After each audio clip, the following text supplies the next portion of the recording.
Good evening, ladies and gentlemen. Thank you so much for joining us for tonight's edition of HR Mentorship Learning Series. My name is Oluyemi Adeosun. Tonight, we'll be looking at a topic, strategic workforce planning for private and public sector leaders. And our facilitator tonight is Sheyi Fumi Shoyemi. Ladies and gentlemen, before I go ahead and read a profile, on a lighter note, I'd like to say, some people are photogenic, and they're also indeed beautiful. I was telling some people very recently that if your beauty is the type of beauty that is defined by beauty is in the eye of the beholder, it means, but when your beauty is open and obvious to all, then you are excellently beautiful. So not only is she beautiful, her presentation slides beautiful. Ladies and gentlemen, I'm excited to listen to hear her beautiful thoughts tonight as she will be sharing with us. I'd also like to say very quickly that she's a lawyer, she's an HR practitioner, professional, and she's also a digital publishing executive. She is an accomplished leader with expertise spanning corporate law, litigation, digital publishing, human resource management, and operations. Generally speaking, our career journey reflects a deep passion for innovation, leadership, and excellence involving legal, technology, and people management. She began her legal career as a corporate lawyer at MPBC before transitioning into litigation, where she sharpened her legal expertise, embracing the intersection of law and technology. She ventured into legal tech, taking on the bold challenge of leading a team that worked on Prime in Ibadan in the year 2015. Her leadership and vision was instrumental in the success of the project, solidifying her position as a key player in the legal tech industry. She later spearheaded Law Pavilion's digital publishing team, ensuring the seamless integration of legal content with cutting-edge technology. Our ability to navigate the complexities of digital transformation led her to our current role as head of human resources and operations, where she is committed to fostering a high-performing, people-centric workforce. She's a trailblazer who is fond of pushing boundaries. She is passionate about driving innovation, operational excellence, and talent development. She's also dedicated to creating people-centered organizational cultures, championing professional goals. Ladies and gentlemen, she brings to the table today, this evening, a multidisciplinary expertise, which she continues to use to shape the future of law, digital transformation, HR, people management. Ladies and gentlemen, I'm excited, delighted, elated to bring to us the delectable Sheyi Fumi Shoyemi, as she'll be facilitating the session, Strategic Workforce Planning for Public and Private Sector Leaders. You have the virtual lecture. Over to you, my sister. Thank you very much, Dr. It's indeed a very great privilege to be talking here today. Good evening, everybody on the call. I'm indeed really very honored. Before we started, I was telling Doctor that this is my first time talking here, but then I'm going to try. I'll try my best. It's been great being a part of the HR mentorship group. I joined and it's been such a delight. It's been amazing. And thank you, Doctor, for all the amazing work you are doing. Sometimes I wonder, like, how does he put all this together? But thank you so much for giving back to us. And that's the reason why some of us are encouraged and are motivated to also give back. All right. So we are here today to talk about strategic workforce planning for public and private sector. As HR professionals, our role has evolved beyond administration to become strategic partners. Today, we'll be exploring something quite interesting, which is strategic workforce planning. Why it matters? Because the question is, why is it important? How it applies to both public and private sectors, and practical tools and models we can use immediately, especially in the Nigerian context. So, moving on. Right. So, the outline for today have been broken down into 3 models. I believe that it will better help us understand what we want to talk about if it's categorized properly. So the three models we'll be looking at are understanding, permits me to use the abbreviation, strategic workforce planning, frameworks and application, implementation and impact of this strategic workforce planning that we'll be talking about. So under the first module, we'll be looking at the introduction. What is strategic workforce planning? What are the benefits and importance, the challenges, what it is and what it is not, so that we are we're properly guided. They'll be looking at the public versus this, the private sector. We'll be looking at the 7 R's. We'll be looking at the tools and metrics. We'll be looking at the step-by-step framework for strategic workforce planning.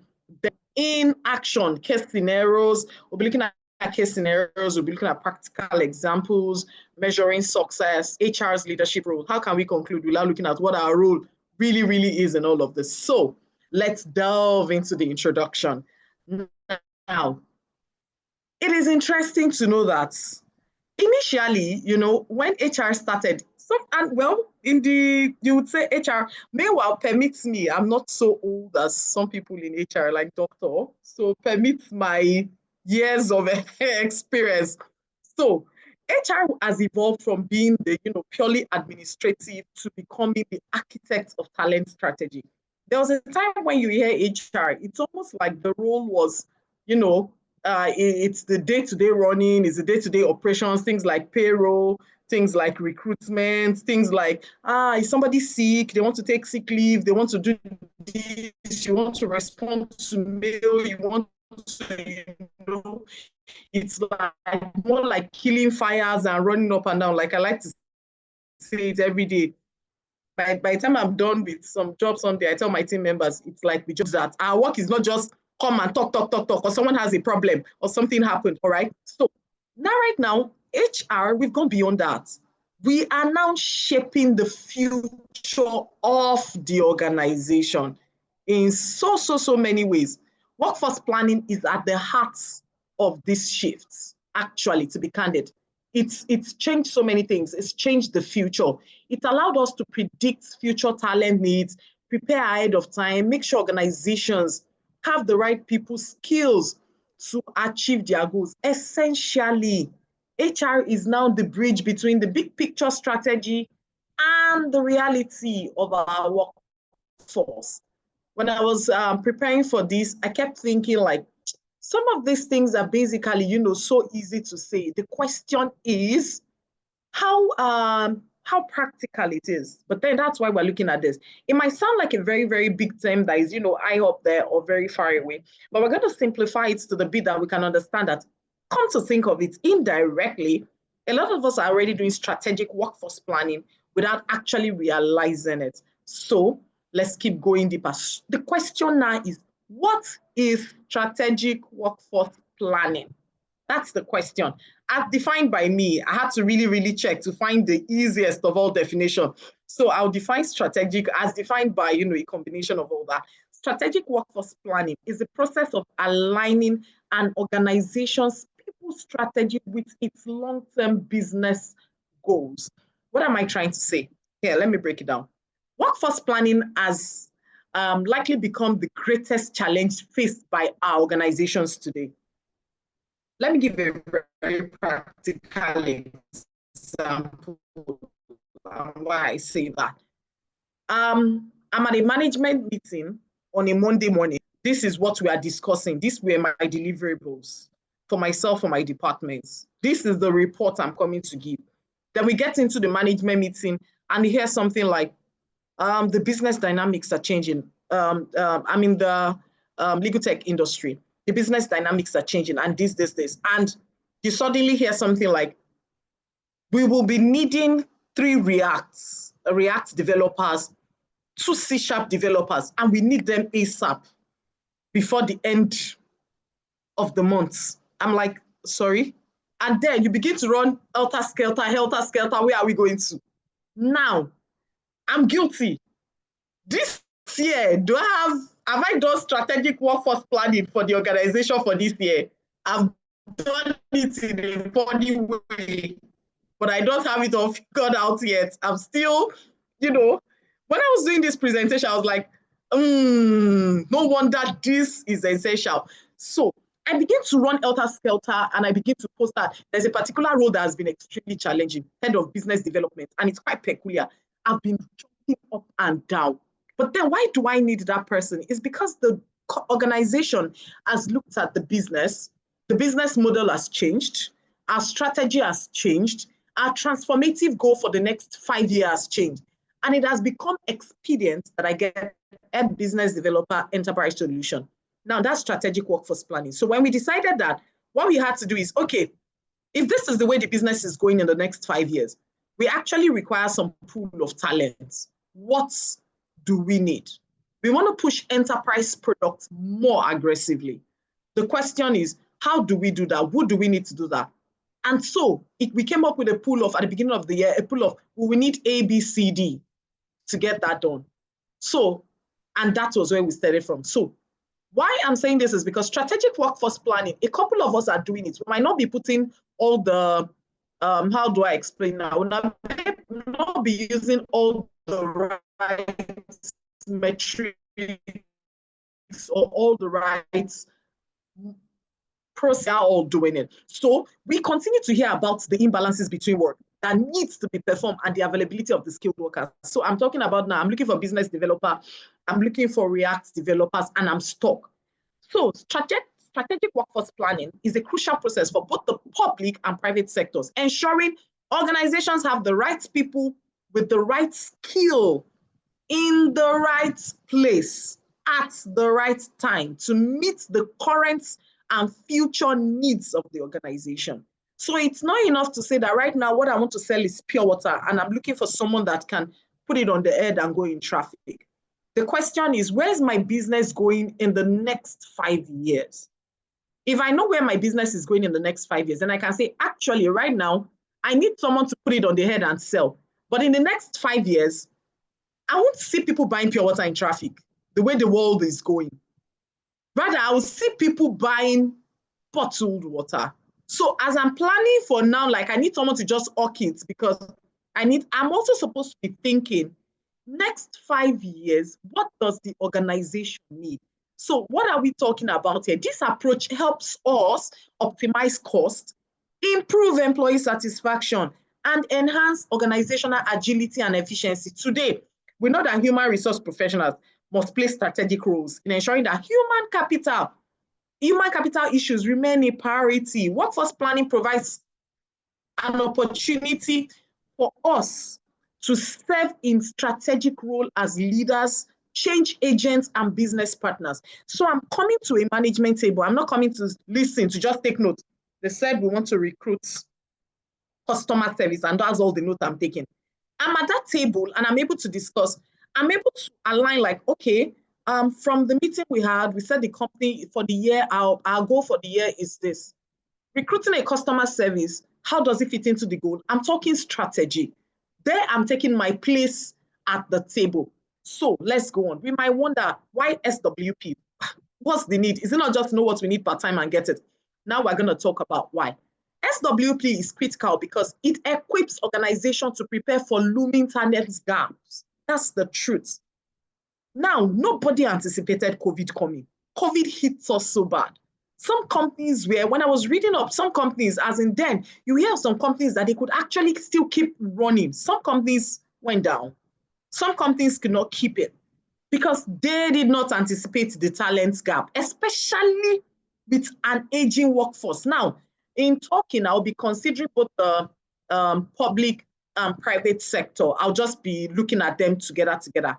Like we do not, some aging for, you look at, especially public, permits me, if we have, we are all aging workforce. You see people that are old and they are still in the system. Then you will find out that things are dragging, work is dragging. If you're looking for certain old people that don't understand the new language, the new everything, especially in this tech and all that, you now find out work is dragging and things are behind. And it's almost like, and then there's intense competition for skilled employees. I'm sure some of us on this call remember when the need for developers jobs. Perfect example that comes to mind. I'm so sorry, most of my examples will be related to tech. Perfect example. There was a time we did not know anything like product manager, project manager who sell massively. Right now, at one point, they just came and it was like, in fact, COVID was an eye-opener. Another thing is, another reason why it's important is that by using data to forecast needs, then it boosts agility, actually.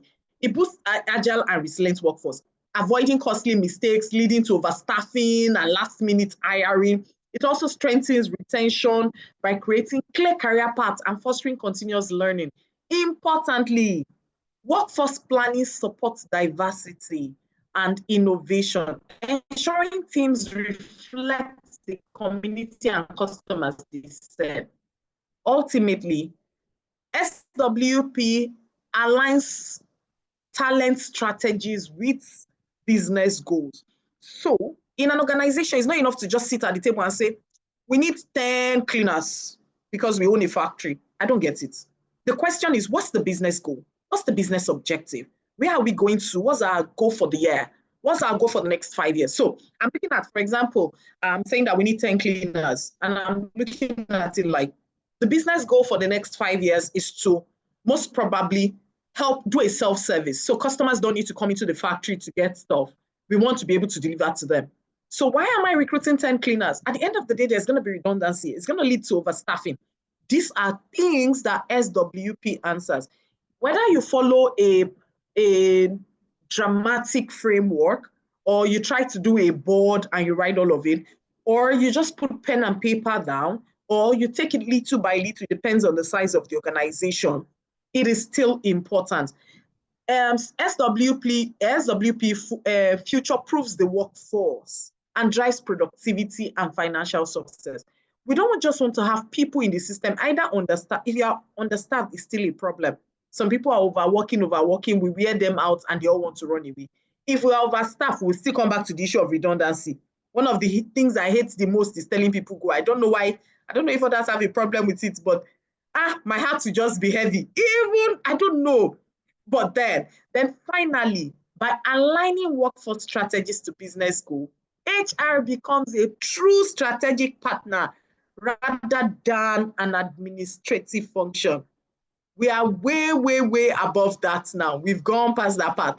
Like I said, I used to tell my team, because we combine human resource and operations. So I tell my team, our work is not about if the car is working, if there's diesel in the gen, if the office is set, if the this is this, if the security is, yes, it is part of our job. But we need to be strategic. I want us to come to the table. We are discussing things and we're asking questions that matters to the business, questions that is taking the company forward. However, as interesting as everything I've said is, it's not without its own challenges. So the question we're asking now that we need to address now, challenges HR faces in SWP. So let's take it one after the other. One of the reasons workforce planning can be tough is that HR often lacks reliable data. We don't have enough data to work with, honestly. I try to, whenever I'm having presentations or I'm talking, I try to be as practical as possible. So permits me. Off the top of my head now, and I like to be as vulnerable as possible so that we can all relate, and take it home. So off the top of my head now, if you ask me, Shay, what is the ratio of male to female in the organization? Yes, if you give me some minutes to think about it, of course, I'll tell you. But really, really, really, really, why don't I just have something that I can just check and I see it? Or what's the ratio of developers to salespeople in order to be able to determine if our products can come out within the time frame needed to and also ensure that we have enough salespeople to push it, to make back and all of that. We need data. Part of the challenges is we don't have data. Without good analytics, it's hard to forecast accurately, actually. It's not just about the HR part now. Come to the business. We're talking about something, I want to do SWP. And you want me to plan for the next 2 years. Let's take a shot for the next 2 years. Questions that we need to be asking, for example, are questions like, all right, this thing we want to go out with a new line of product. Let's say we want to create a Sheifumi product line. That's what the company wants to start. And we're like, we intend that this thing goes out and all that in the next 2 years. And all. The questions would be, if Seyifunmi's clothing line goes out, what's the likely markets for this? Is there a market? How many people buy it? How much are we looking to get from it? Okay, if we're looking to make 10 million naira from it, that means if we want to make 10 million naira and want this thing to go out in 2 years, okay, so how many designers do we need to hire? Those are questions we should be asking. All right, in that case, so how many salespeople do we need to get to make this 10 million naira? How many states do we need to cover? Those are things HR should be discussing. Trust me, it's still HR. Knowing business, understanding the numbers, understanding how it works is part of our job. It's going to help us to forecast. Another thing is we're also working in markets where technology and business needs change rapidly. We have AI, we have automation, we have shifting customer demands, which can make plans outdated quickly. So if we gather together now and we discuss Seyifunmi's clothing line is coming out 2026 December, we need time to plan. You won't be shocked if by January 2026, you see someone will come up with Gbenga's clothing line. You will think they were in the meeting where you were discussing Seyifunmi's clothing line and you'll be, wow, everything has changed. So we need to be able to quickly change with it. But then the world is moving so fast, actually. Budgets are often tight and HR is competing for resources with other priorities. There's a lot going on and you are all fighting for the same money that the company has planned as budget from the beginning of the year. Another major challenge is resistance to change. Sometimes it's interesting. So if you tell someone, for example, and you say, everybody, okay, right now we're all packing tomatoes. That's what I'm selling. We are packing tomatoes and I use manual labor to pack my tomatoes. And I come and I tell everybody that, okay,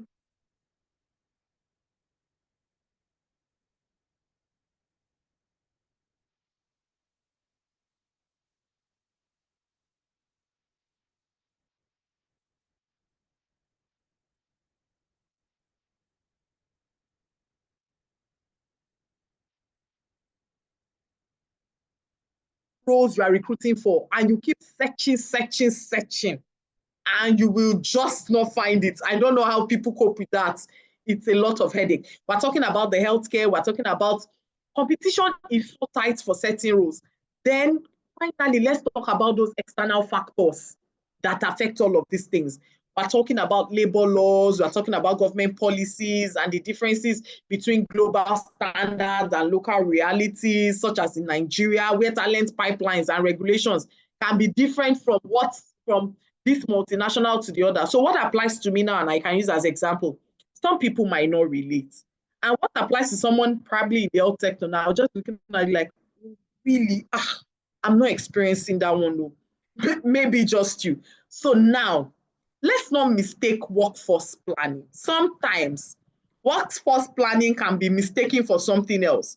All I've been saying, many people think of something as workforce planning, which is not. So many people think it's about forecasting retirement or filling vacancies.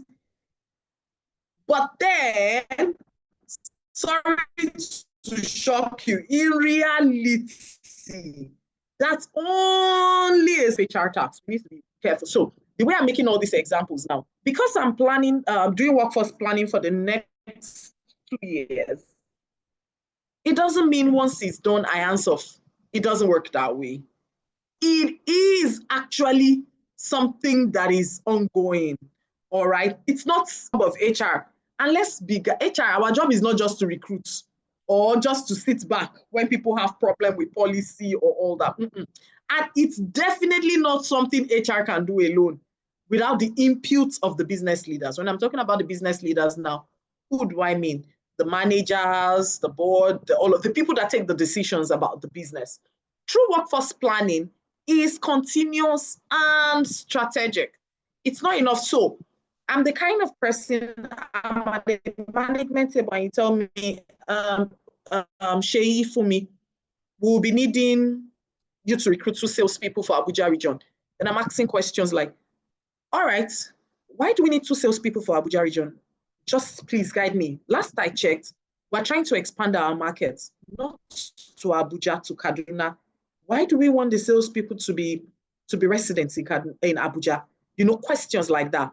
This is workforce planning, not what we think. Like they just say, Sheifumi recruits salespeople, and I just up and go recruit. I'm not saying I won't do it, but understanding what needs to be done and the rationale behind it and the business decision behind it helps us also understand what to do. Actually, it aligns, SWP aligns directly with business goals and focuses on skills and capabilities the organization needs for the future, not just the headcounts for today.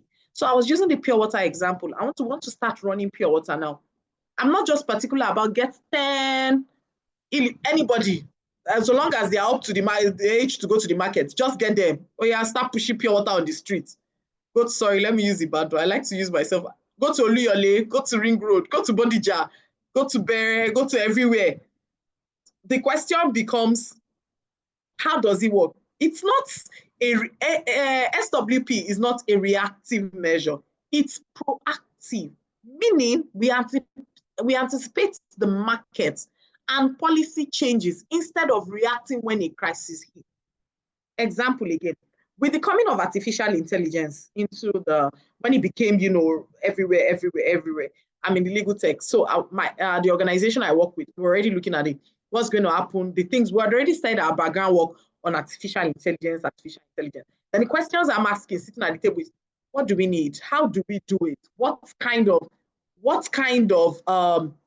developers do we need? Then we discover AI engineers are the ones really, and they're really involved. So I'm already looking, how many AI engineers do we need? How do we build a pipeline? And at that time, AI engineers, AI enthusiasts, they were not so much, you understand, in the Nigerian market. You could get them, but they were pretty expensive because they are not Nigeria. So how do we get them? How do we build a talent pipeline to ensure that we can start with foreign people because they are the experts right now? However, in the next 2 years, things I should be talking about, in the next 2 years, I don't think we can continue paying these people if they are taking like about 20% of our salaries. That's a lot. How do we build our own local pipeline that is, residents with us that are, those are things we start. Oh, okay. Why don't we start an academy where we take people that want to learn, you understand, we groom, we teach all of that.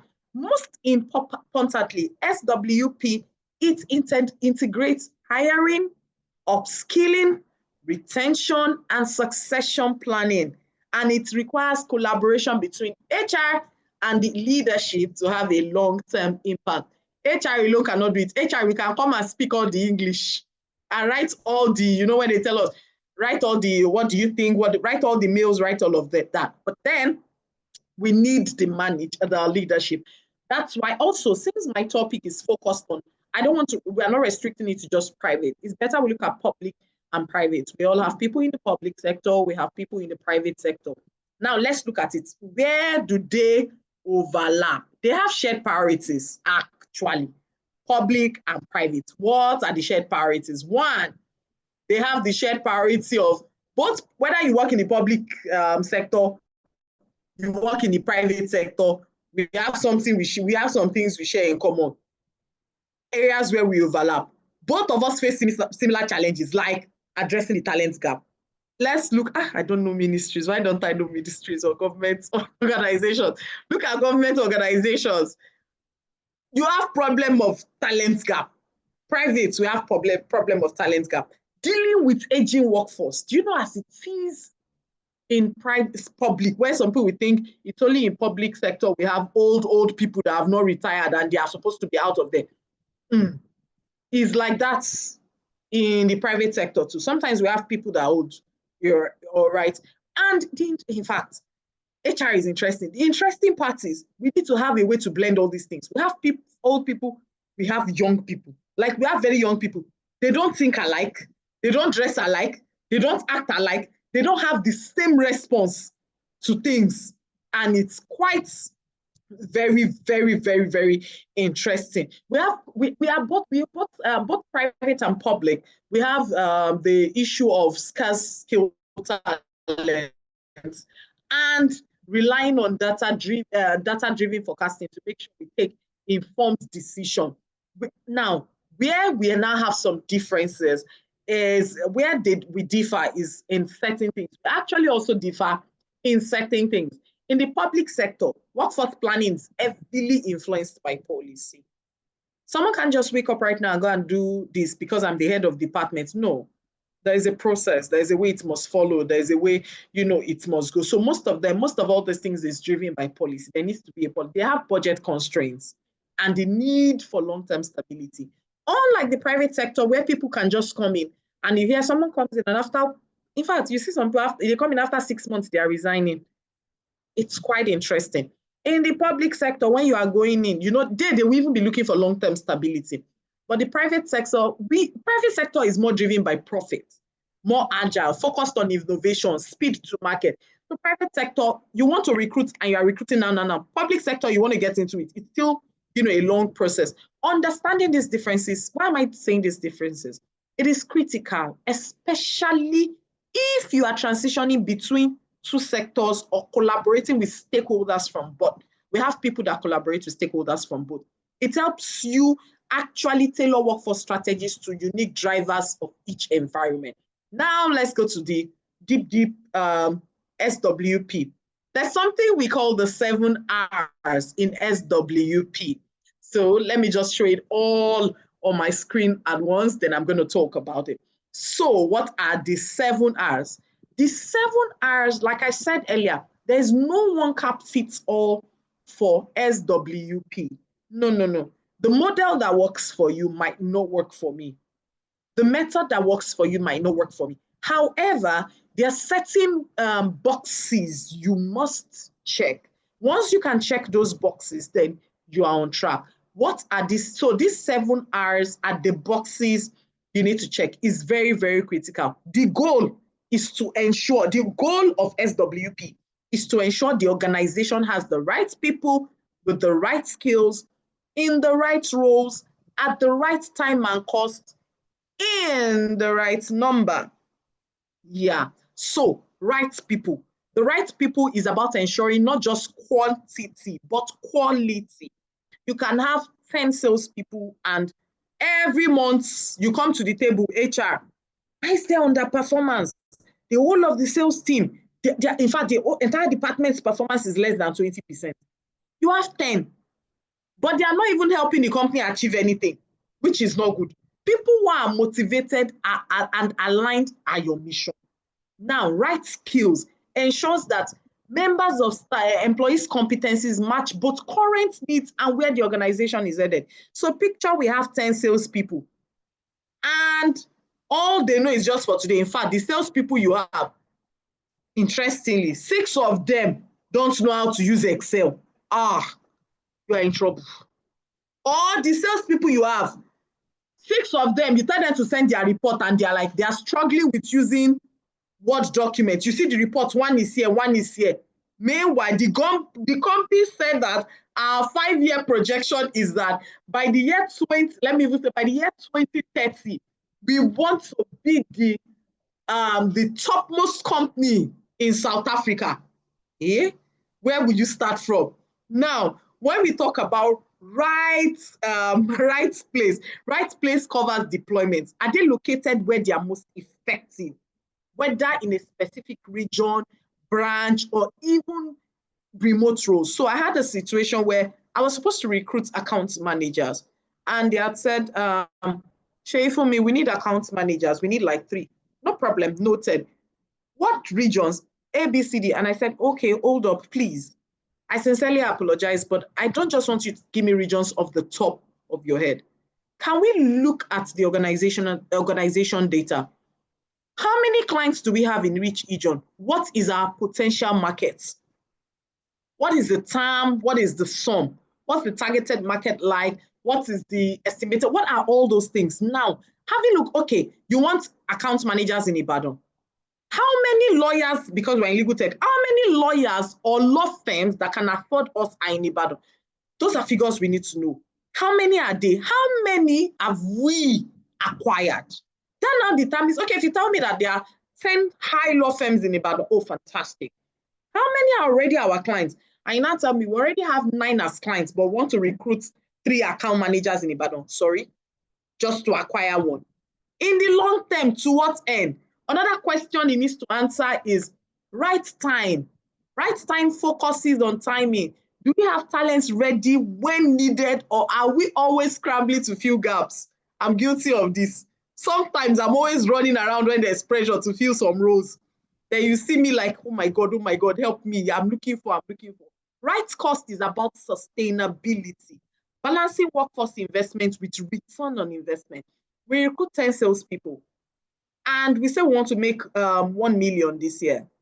We recruit 10 salespeople. However, we don't want to make 1 million. I understand, but we need 10 people to make it.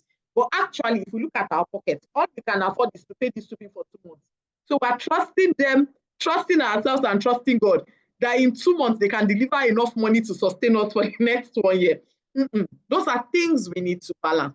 Right role ensures individuals are positioned where they can deliver their best and contribute to the broader strategy. Those are things that are important. It's not just about headcount. It's not just about recruitment. It's about all of these things. Right size. This deals with optimizing headcounts, avoiding both redundancy and critical shortage. Why recruit people now in the next 6 months? You don't need them anymore because they are done. Rather, if we had planned well, why don't we recruit someone who can do 2? So let me think off the top of my head what example. I want to recruit a salesperson, the example I've been using. Why don't I get a salesperson and it's just to sell what we have left in store? Maybe shoes. But that shoe is going to go out of the market soon and we really need to push it out quickly. Meaning, once those shoes are out in the market, I no longer need that salesperson because I don't want to produce that particular shoe again.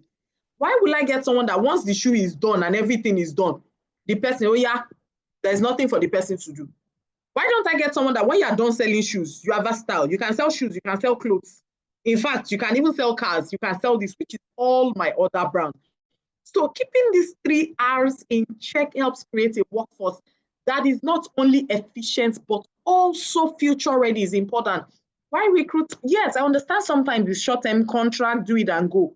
But if I'm recruiting people in the system to stay, why recruit people then realize they are not doing anything? I normally feel bad. Whenever I have people that are not doing anything, it hurts me so bad. Like, it used to pay me like this is money going. So now, let's go to tools and models for SWP. Remember, you can use any model, you can use any tool. What you need to check, let me show my 7 R's. Make sure whatever model or tool you are using covers all of this is important. Now let's go to the models. There are different, you can do the SWOT analysis. The SWOT analysis helps us assess internal strengths, weaknesses, opportunity. The strengths, how this can help with your workforce planning.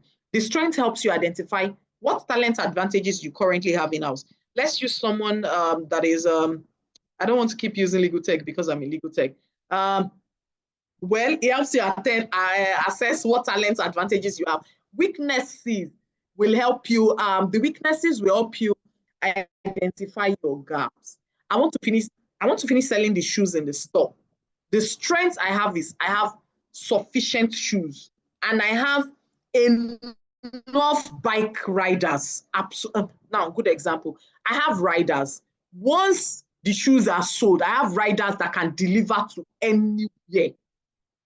Weakness, so the weakness is what gaps you have. The problem now is the riders are not the salespeople because they just ride the bikes and deliver. They cannot communicate why it's important to buy these shoes that when you wear it, you are comfortable all day.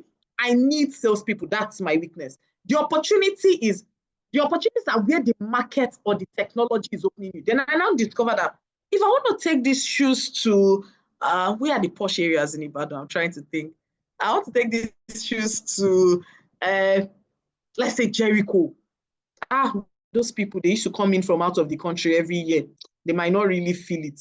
The market opportunity will not be for me. Why don't I take these shoes to, let's say, LA, but I will sell it at discounted rates. Now, the threat is, these are the risks that will impact my pipeline one way or the other. the one that is the PESTEL, that's PESTEL, forces us to anticipate external changes like new labor laws. I'm going into a market. Have I checked the labor law? How does it affect the organization or the social shifts? COVID was an eye-opener for almost everybody. Personally, my organization, we had a particular branch that all our work was office, like in the office, physical. When COVID came and the emergency lockdown came, we had to sit at home. Throughout that period, it wasn't funny because they could not go to work. They couldn't do anything at home. They were using Think Lines. Think Lines is where you use system monitors in the office connected to a server, so they couldn't use laptop. It was a big eye-opener. The S in that social, the social changed overnight. Remote work was just the norm. Companies that had already prepared flexible work into their work planning worked. People like X had a flexible work plan. Spotify had a flexible work plan. They were better positioned than those that had not. In fact, it was an unanticipated disruption, just like that. Now we have tools like the gap analysis. This identified mismatches between the current and future workflows. So currently, like I'm using the example, I have 10 sales people, but in future, we want to run a self-service. So we don't need everybody going door to door. No, let's not use sales. Let's say I have 10 customer service because people come to the office, they want to do. In future, I want self-service. If I want self-service and people should be able to service themselves, what am I doing with the 10? Gap analysis is identifying where the gap is, or in future, I want self-service, which of course will involve technology and I will need, back-end support. And right now, I don't even have any back-end support. That's already a gap. Scenario planning. With scenario planning, it allows leaders to plan for different futures, like what if this happens? What if that happens? What if something happens? What if things changes? Another thing you need, another model or tool you could use is HR analytics. The HR analytics transforms raw data into insight. In Nigeria, for example, public sector organizations often rely on spreadsheets. Use something. Don't just be blind. You understand? Have something that keeps track for you. You can use Power BI. You can use an HR information system. You can use so many things. Whatever works for you. There is no one cap fits all. Then finally, the 6 skills metrics or competency framework. This helps identify gaps between the current capabilities and future job demands, guiding recruitment, skills, upskilling efforts. So now, SWP framework, step-by-step framework.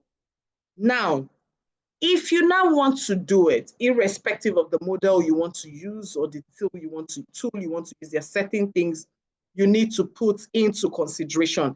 So let's start. Step 1, define organizational strategy and objectives. The first step is alignment. HR must sit at the strategy table to understand where the business is headed. Expansion, digital transformation, and service delivery. From this, we translate business goals into workforce needs. Like I've already covered it a lot. All the things I've been saying. I'm at the table and we're saying, we want to do this. All right, you need to be at that table. That's the only way we can do SWP. That's the only way we can help the organization. So you are telling me right now, Shay, for me, we need 4 React. All right, what do we want to do with it? Okay, the business is trying to do A, B, C, D. Oh, I see. When you know the why we are doing it, you can now sit back, come up with the how and let the organization know this is how we want to go about it and this is the plan we have. Step 2, analyze the current workforce. It's often called the supply analysis. This is where HR data is important.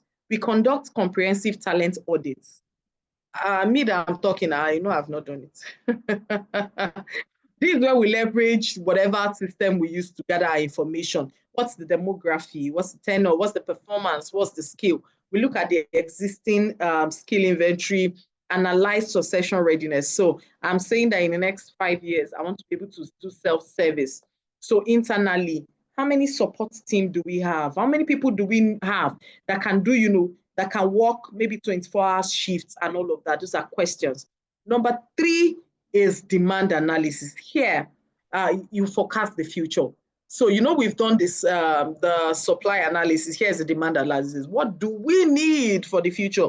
The organization, their goal is in 2 years, we are going here. What do we need? What do you do, all right, about it? How do you predict it? For example, how the rise of e-commerce affects demand for logistics specialists. You understand? We engage in scenario planning. What if we grow by 20%? What if a new technology disrupts? We're planning that we want to do self-service. What if someone else comes and just say, you know what, there's a new technology, it's not self-service, it's called this.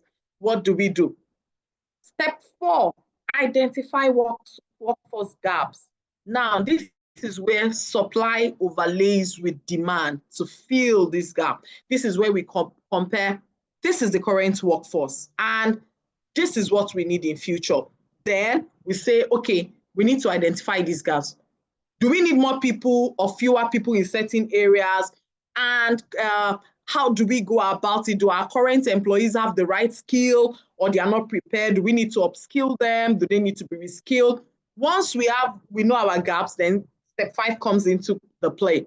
The step 5 now comes to, all right, now we've identified what the gap is. This is the demand. This is the supply. Demand and supply don't meet. There's a gap in this place. So step 5 now says, all right, how do we develop and implement workforce strategies to close these gaps? This is where HR now, this is where our own crafting now comes in. We build. Can we develop the skills internally? Those are the first questions. Because if, for example, you're on the surplus parts, like there are too many people that you need, can we develop these skills internally? Can we reskill? Can we upskill? Let me give a perfect example. There was a particular time, sorry, I'm using my organization as so many examples. We needed an Angular developer. It was critical because we had some projects on Angular and it was very, very important. We needed it. We had a department that is just lawyers. They are not developers. And we had a lawyer who had a little bit of tech, background. And we had said it, I had mentioned it, he knew about it. And he decided to hone his tech skills and just, dust everything and go back to his tech. And he went into his Angular, programming. Do you know, I can't remember how many months, but a very, very short period, he was able to work on his Angular. And immediately he was done, he transitioned from the legal department, he transitioned into the tech department, and he was doing fantastically well. Instead, it was a plus to the organization because and since we're in legal tech, he understood the tech legal part because he's a lawyer, and transitioning into the tech part, he did so well. The same person, after a while, with AI and all, he decided to go for his master's in the UK to do and what he was going to do was his AI. And by the time he was there, I was wondering how was he going to combine that. Currently, he's graduated. He graduated so well. I saw him on LinkedIn, and I was super proud of him. Right now, he's even left that he's now the AI developer. And you see, it was so amazing. I felt so, the HR team will always feel so proud and happy when we think of him. Those are examples. If we can't build fast enough, can we recruit externally? This involved targeted recruitment. For short-term needs or specialized projects, we needed to do something. We needed developers, and the department wasn't sure how quickly I could get the developers. And the HOD was already saying, should we start looking for external people just for a short period? 1 month, 2 months until you finalize your recruitment, then they come in. All right, bridge. This is about succession planning. Internally, can we prepare existing employees to move into critical roles that might still come up? Someone will be retired. You already know someone is already nearing retirement age, and we're just quiet about it and watching. No, as HR, questions like, what does this person do? Who can mirror this person? Who can this person mentor? Who can, learn what this person bind? How do we retain our top talents? That's quite challenging sometimes. But then how do this involves effective retention strategies. Sometimes it might not be easy, but we have to. Competitive total reward package, a strong employee value. Bolt automate. Can we use HR technology to automate some of these critical roles beyond? In cases of workforce supplies, this involves responsible outplacement, services to support employees transitioning to new roles. Finally, is about continuous monitoring. SWP is not a one-off. You have to continuously monitor. You can't just do it once and it's gone. It's an ongoing cycle from time to time. This involves looking at the metrics. How long does it take to fill these roles? What are internal promotion rates? Are employees getting the required skill? So it's not enough to just how we, upskilling ourselves. What's our retention rates for, key roles? What's our cost per hire? Crucially, we need to build agility in our plans. The market, technology, and even government policies can change. So how agile are we? So now, having said all of this, I'm trying to now bring it home. I'm bringing it into perspective for us so that we understand it. So we'll be looking at strategic workforce planning in action. We're going to be using, so what I try to do to make it like, let it not just be talk. Like I said, we do it already in some way we might not know, or we do it consciously already. So let's take a case scenario. Let's use the public sector. Let's use the public sector. Let's use healthcare. We know healthcare with all that is going on is quite critical. So Federal Ministry of, let's use the private sector in the sense that Federal Ministry of Healthcare addressing shortage of healthcare professionals. So how do we use this? Let's go like this. Not the first thing I say is assess the workforce. That's the step one. No, the step one there is this overall objective. Okay. Now so we discovered that 30% of specialists are nearing retirement. That's the problem. That's the issue on ground. Step two will now be, we forecast the needs. 20% rise in healthcare demand in 5 years.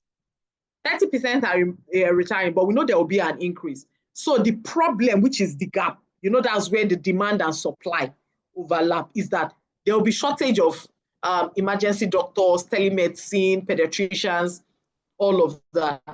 Now, the next step is, what is the strategy we need? This is where HR is coming. Remember, we need to, first of all, identify some of the things. We need to assess our current workforce.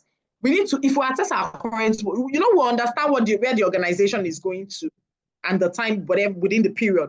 We now assess the workforce. This is what we have.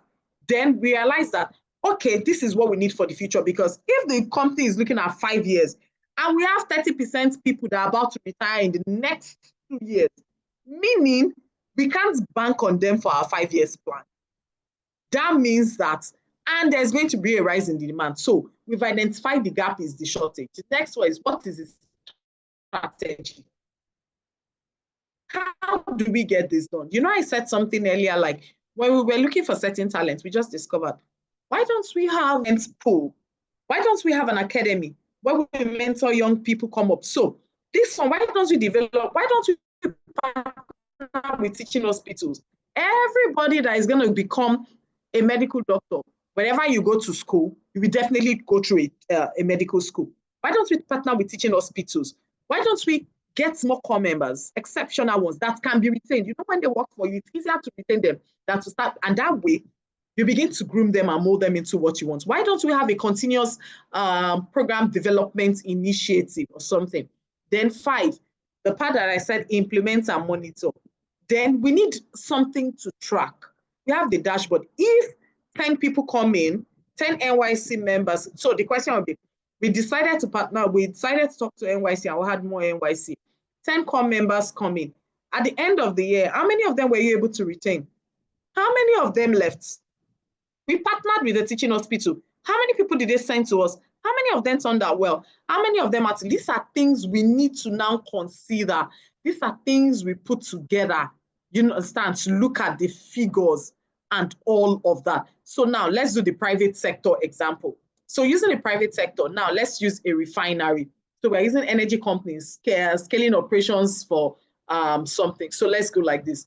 The workforce assessment shows that skills audits revealed a shortage of engineers for advanced refinery technology. That's what this thing was able to reveal for us. All right. We now check for the future. What we need is expansion. We require 2,000 skilled workers for 3 new facilities. The gap is that limited local expertise in petrochemical safety and automation systems. The next thing is to develop a strategy, global recruitment drive, and partnership with Nigerian investors. We could decide to recruit abroad. We could partner with Nigerian universities. And the partnership could just be that we want all your first class students. Anybody that comes out to the first class, we're telling the school that they are guaranteed of immediate, employment. Internal leadership programs for high potential staff. We look into the system, we'll discover we've seen interns that become CEOs.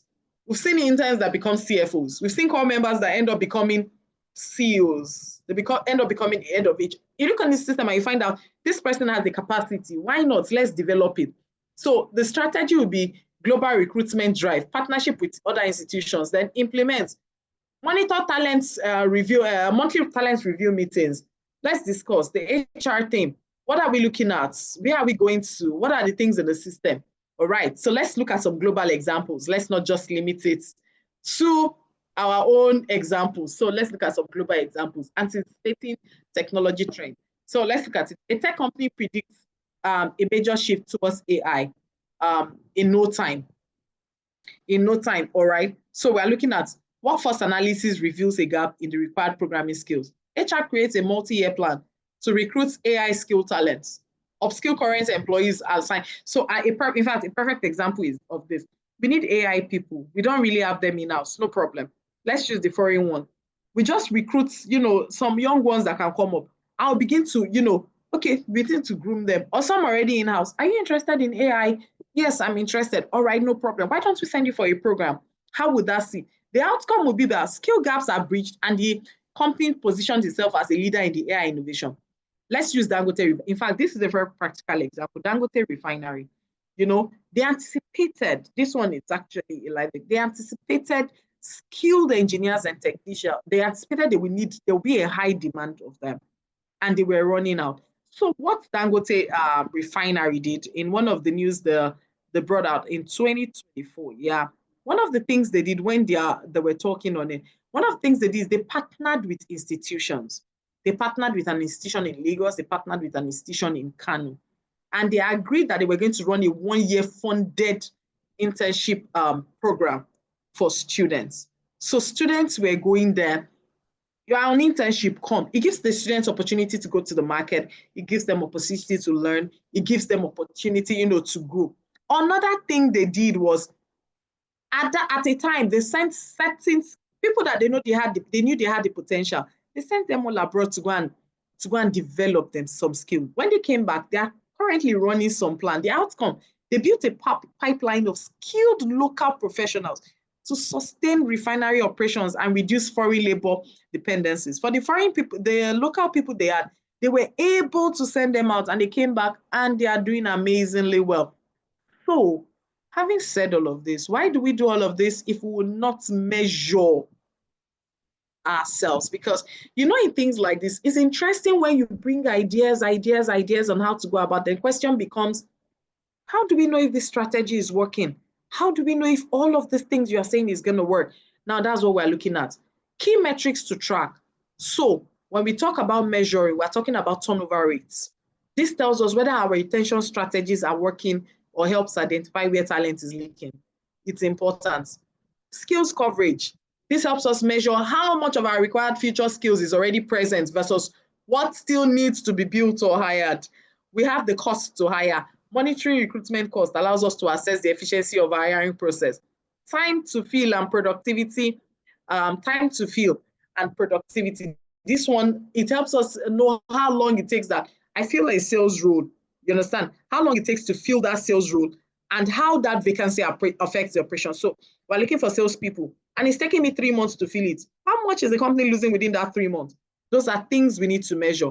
Internal mobility and upskilling. How many roles we can fill internally through development? There are certain people. I usually say that people have the capacity to do more, be more, and everything more. But how many of those roles are we filling internally with the development, which is often faster and cost-effective, actually? Then, when reporting to leadership, there are certain things we need to be able to do.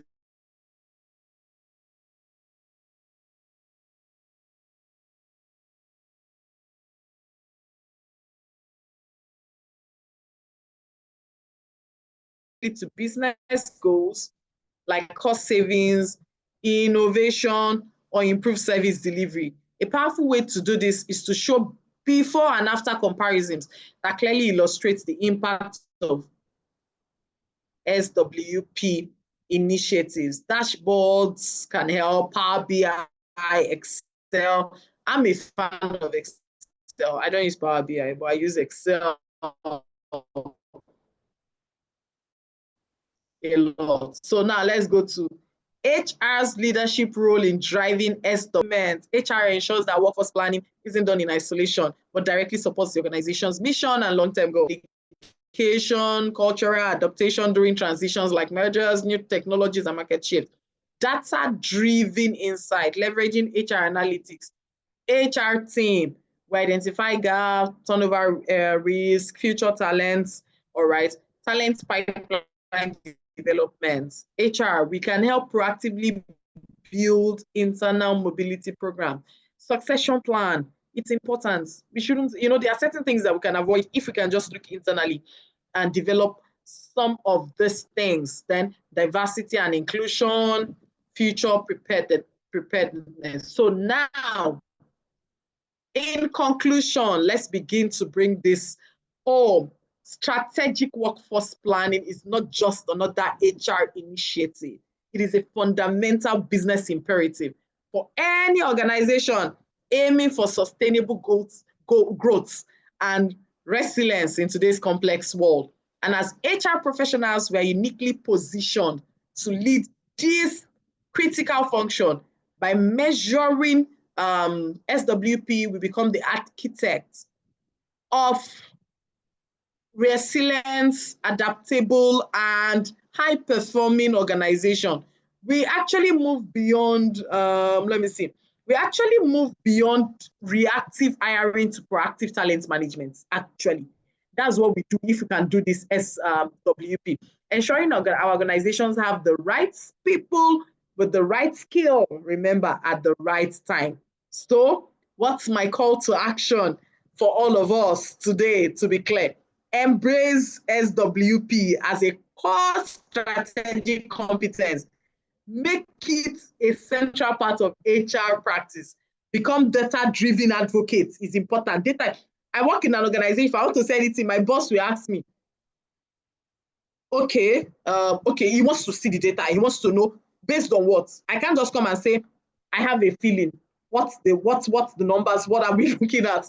And all of that. So it's important we become data-driven advocates for human capital. Use data to tell compelling stories about your workforce needs. So when I'm going to my boss, I tell him, we need this. Why? I'm like, if you look at this, looking at where we are going to and our plan for 2025, in order to achieve this, putting this together as this, if we don't have this, it will not amount to this, and all that is important. Champion continuous learning and talent development. Internally, we could find people to prepare the future. Let's not just leave people and restrict ourselves to this is what they are, that is what they are. Let them upskill, let us reskill, we prepare the company. Invest in your people because they are your greatest assets any day, anytime.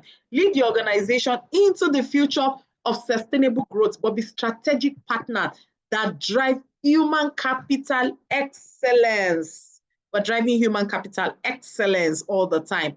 And on that note, I want to say thank you for listening to me talk about strategic workforce planning, SWP. This is the time where I can take questions. All right, Doctor, that is all, sir. Wow. Thank you so much. This was excellent, fantastic. Ladies and gentlemen, all the way from Ibadan, soft, cold, beautiful, delicious. All right. If you'd like to contribute, ask questions, share experience, share knowledge, please quickly raise your hand so that we can recognize you. On a lighter note, I was telling our colleagues on the HR Mentorship Ibadan platform that when I was growing up, when you were looking for the posh areas in Ibadan, it was Old Bodija and New Bodija. Now it doesn't look like it's on the radar anymore, but it's okay. All right. So who wants to ask questions? Who wants to share? I just see people clapping. Thank you.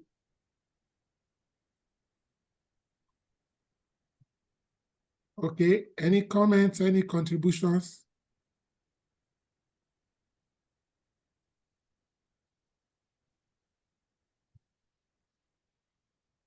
Titi, I think you should say something. Anybody from Ibadan, say something now. Right, Ibadan Uncle supposed K. to say something. Ah, Oh, well, I don't have a question anyway. I'm just proud of Sheifumi and the delivery. Like Thank someone you. said, it was an excellent delivery. Thank you. Thank you so much. oh yeah, Uncle K. On behalf of the men. Ah, okay. Adedotulawa. Mercy, relocate to Ibadan. You are welcome. We'll be happy Sheyi, to you have have, you. You can come. Sheyi, you Meanwhile, we have are done planning to bring you fantastically to well. Lagos, please. This is body law material. Thank Don't mind Dr. Adeosun, please. We still love you right here in Ibadan. We want you right here in Oluyole. you. Yeah, We are yeah, so I'll proud stay of in you. Ibadan. Thank Yes, you. thank you. Don't worry. I'm Alaska is sure for you.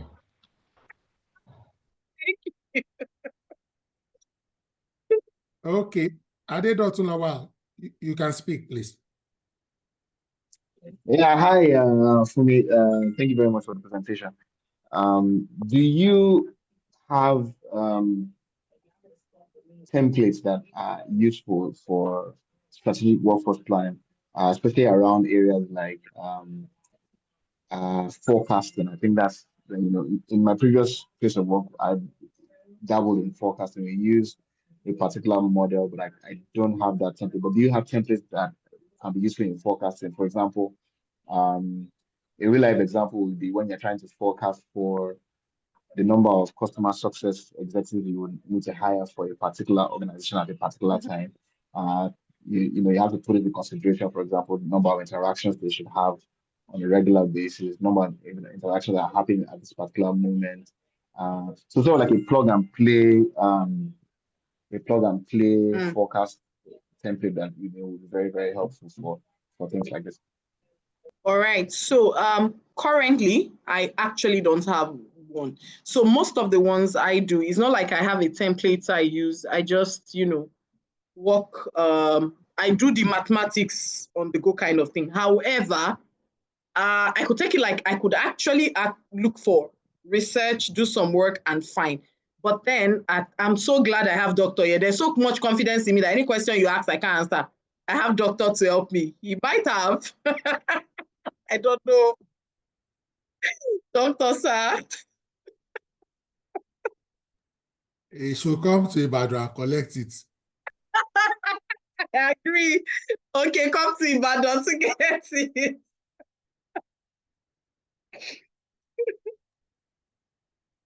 You can actually check online, or you can use any of these AI to generate a template. Just explain what you need. The typical AI can generate something for you on a serious note. Right. All right, thank you very much. But one other question would be, sorry, just Okay, one go ahead. final question now for you. It's okay. It's Where okay. can we where can we get more resources on strategic workforce planning? I think that's one of the topics that in HR that I've been very keen to learn a bit more about: strategic workforce planning and organizational design. But my search, I checked on Udemy, I checked on Coursera. There's not really a standout resource that really helps you dive deep into this particular topic. And it's also a very, very, according to what I understood in the past years I've been working in HR, it's a very, very niche skill that, Yeah. So I know there are a couple of them, do you understand, that can help you get stuff on strategic workforce planning. I'm trying to think of one. There's this one that always has a lot. AIHR. I know I check a lot of their stuff on LinkedIn, and they normally have a couple of things, all right, on strategic workforce planning. The interesting part is there aren't too many materials lying around like that, because like I said, sometimes we do it, but we don't just do it as in-depth as it should be. All right. But then I could actually check for more. If I stumble on anyone, I definitely will want to share. All right. All right. Also go to Oluyemi Adeosun on YouTube. Go to playlist, then go to organizational development. You will see Okay. multiple sessions there.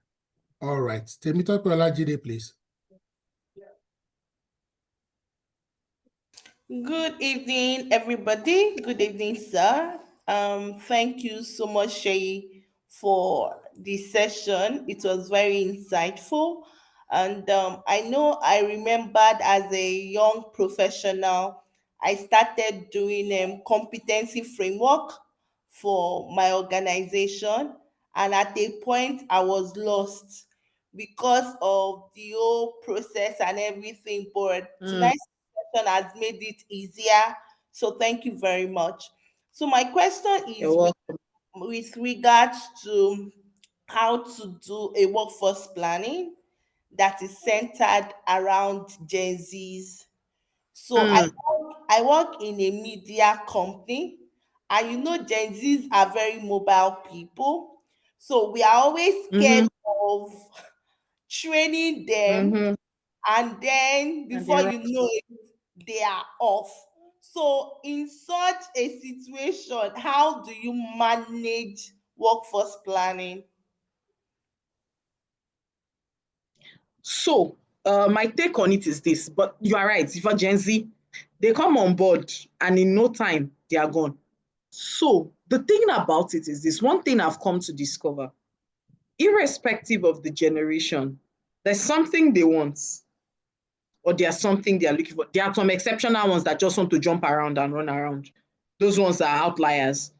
But there's something that attracts them. So the question is, let me use a very practical example. When COVID hit and everything changed and the tech drastically changed, for someone in the legal tech, a lot of things were changing fast, like speed of light for us. And most of the people you found that were ready to take up most of this role were Gen Z because they were the ones that were ready. The question is, how do we keep them and retain them with our workforce planning? We realized we needed to do remote work. The remote work, we continued it. Now, when COVID left and people were resuming physical, as I'm talking to you right now, I have a situation where I'm threatening all developers. No, management, they have to come back to the office. And they are standing their ground and they all have to come back to the office. That means they all have to be leaving. The unfortunate part is, how do I track you if you are working from home, especially if you are doing more than one job? So with the Gen Z, it depends on your industry. You need to find out what makes them tickle. Not all of them, there will be outliers, but majority of them. You might not have to find a way to blend it in such a way you're not compromising what the company wants, but you're also giving that thing that is the carrot that they want, that is going to keep them. Or another way to go about managing that is always having a constant pool, like interns, or partnering with some of these people that always have constant pool of students. All right. Thank God, universities now, they're allowing many of these people go on CWES on internship. Right from when they're in school, allow them to be coming to do CWES. It might not seem like much, allow them. By the time they come out of school, you're the first person they want to give a call. I don't know if I was able to answer your question.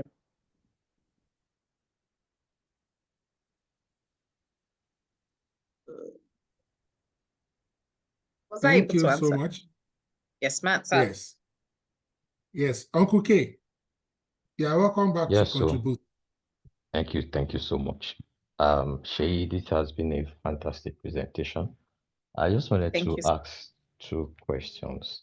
The first one is about the strategic workforce planning. How do you integrate this strategic workforce planning with performance management and career pathing?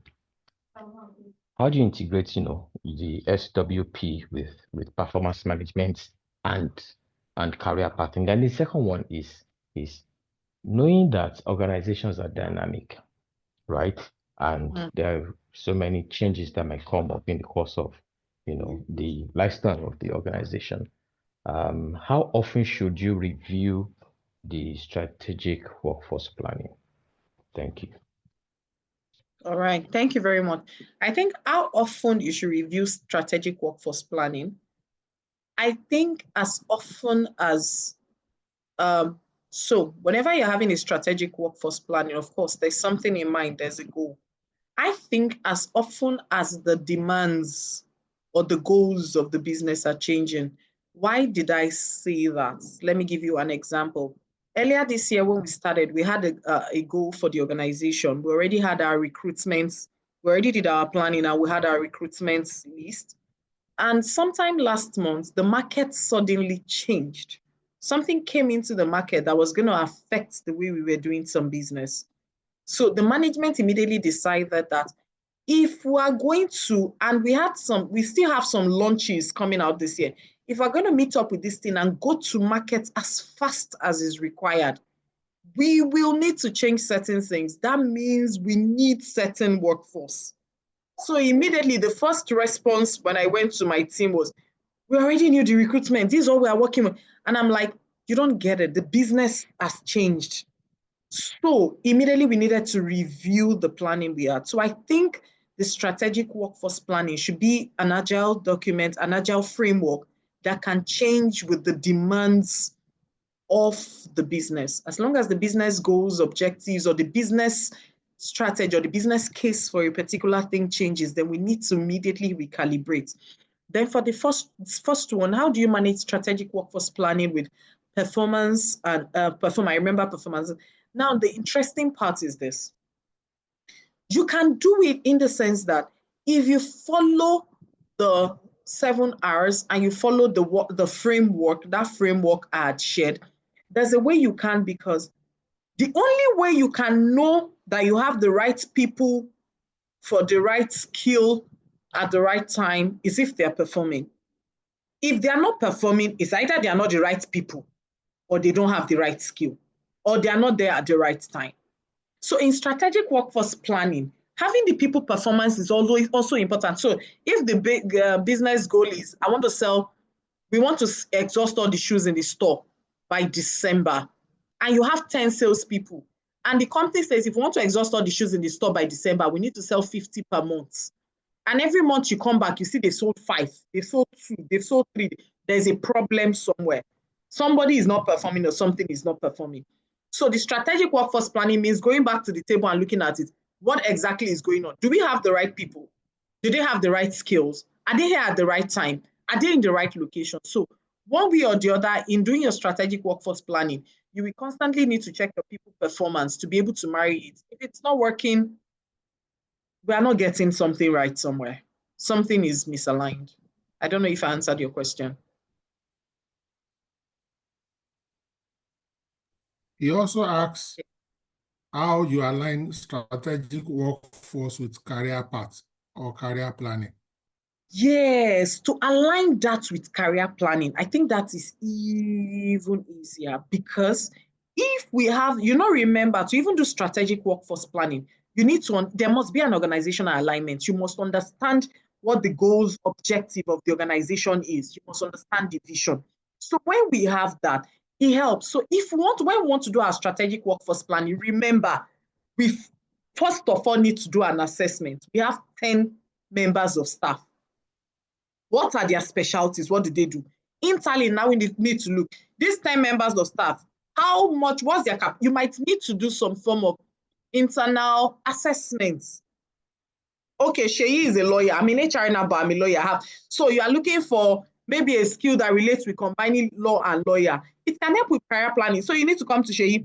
In the next 3 years, we're going to be needing someone that can combine law and lawyer, because we're starting a department that is called law HR. And we might need someone. Instead of going outside, Sheyi begins to anticipate a career path for herself already. You are lucky because, internally, it's even easier. It's cheaper to remove people internally than to recruit afresh. Internally, you already know you already have someone. All you need to do is ensure Sheyi gets all the right training, all the right development, all the right mentoring, stays on track, and you can get there. So it can actually work hand in hand. I don't know if I answered. Thank you so much. Ladies and gentlemen, the presentation, fantastic. Response to question, world class. Quality of internet, brilliant. Thank you, sir. Please go to Ibadan. Ladies and gentlemen, let's unmute and let's appreciate our facilitator for tonight, Sheyifumi Shoyemi. Ibadan, we rep Ibadan. Thank you. Well done. Thank Well you. done. Well We're proud done. of you. Thank On you. behalf of Ibadan HRs. Thank you, Thank you. Shay. Thank you, Thank you. everybody. Thank you, Shay. Thank you so much, Sheyi. Thank you. Thank you. I'm excited that we all had fun. Come Thank you, again. You rep, Shay. you rep Thank Ibadan you, well. Doctor. Come back again. Yeah. We'll have I I noticed it was Thank you recorded. so Hello, much, Shay. Doctor. Thank Good you. evening, sir. Shay, good evening. Please, I guess you can share this in the group, right? Hello.